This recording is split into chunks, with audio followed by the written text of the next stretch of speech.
नमस्कार दर्शक बंधु मु दिव्य आपण मानक स्वागत जनाऊँगी आज आउ एक नुआ भिडियो को।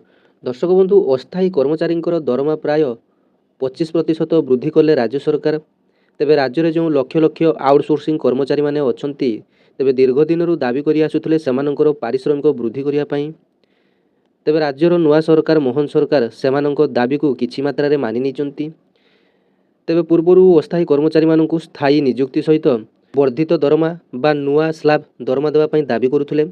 तेबे अस्थायी कर्मचारी मानकर स्थायी नियुक्ति पई एवं दरमा बढ़ाया पई 13 मार्च 2025 रु अर्थात गतकाली ठारू भुवनेश्वर लयर पीएमजी ठारे राज्यव्यापी आंदोलन आरंभ हो जाइछि।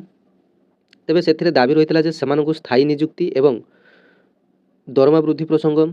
तेबे देखंतु राज्य सरकार सेमानकर दरमार 25% वृद्धि करिसंती एवं केते लक्षाए टंका सेमाने वर्तमान पाइया पई जाउचंती जानि नियंतु। तेबे राज्य सरकार पक्षरु बुधवार अस्थायी कर्मचारी भविष्य को दृष्टि रखी सेमानकर पारिश्रमिक वृद्धि करा जाइछि। ए संक्रांत रे अर्थ विभाग पक्षरु एक संकल्प जारी होइछि। एथिरे अर्थ विभाग प्रमुख सचिव शाश्वत मिश्र दर्शाइचंती अर्थ विभाग 2012 संकल्पर संशोधन 2018 रे होइतिला। तेबे सेतेबेलकू ओआरएसपी रो नियम 2017 लागू हो सारिथिला। मात्र अस्थायी कर्मचारी मानक पक्षरु दरमा वृद्धि होई आसुथवा दाबी को सरकार जत्नर सह विचार करी सेमानकर मासिक पारिश्रमिक मूल दरमार प्राय 25% वृद्धि करिसंती मोहन सरकार। तेबे सरकारकर निष्पत्ति अनुसार अस्थायी कर्मचारी प्रथम वर्ष मासिक 8070 टंका पारिश्रमिक पाउथिले पूर्वरु। तेबे एबे अर्थात सेमाने 10090 टंका लेखाए वर्तमान मासिक पाइबे।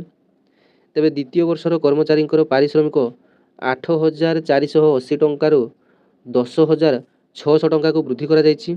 तेबे सहीपरि तृतीय वर्ष लगी 11140 जो माने पाउचंती सेमाने सहीपरि द्वितीय वर्ष लगी 11140 टंका पाइबे। चतुर्थ वर्ष लगी 11700 टंका पाइबे। पंचम वर्ष लगी 12290 टंका पाइबे। षष्ठ वर्ष लगी 12910 टंका पाइबे। सप्तम वर्ष लगी 13560 टंका पाइबे। अष्टम वर्ष पई 14250 टंका पाइबे। नवम वर्ष पई 14960 टंका पाइबे एवं दशम वर्ष चाकरियाक पई 15710 टंका धार्य करा जायछि।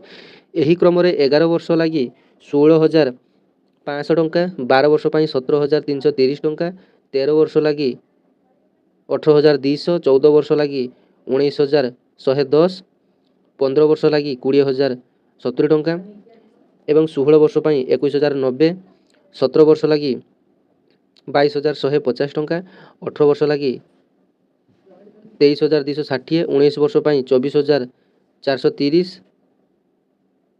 तबे एमिति सर्वमोट 23 वर्षर चाकरियांक निमंते 29710 टंका पारिश्रमिक स्थिर करा जायछि, जहाँकि गतकाली स्थिर करा जायछि एवं मोहन सरकारंकर अध्यक्षतार एक बैठक बसिथिला।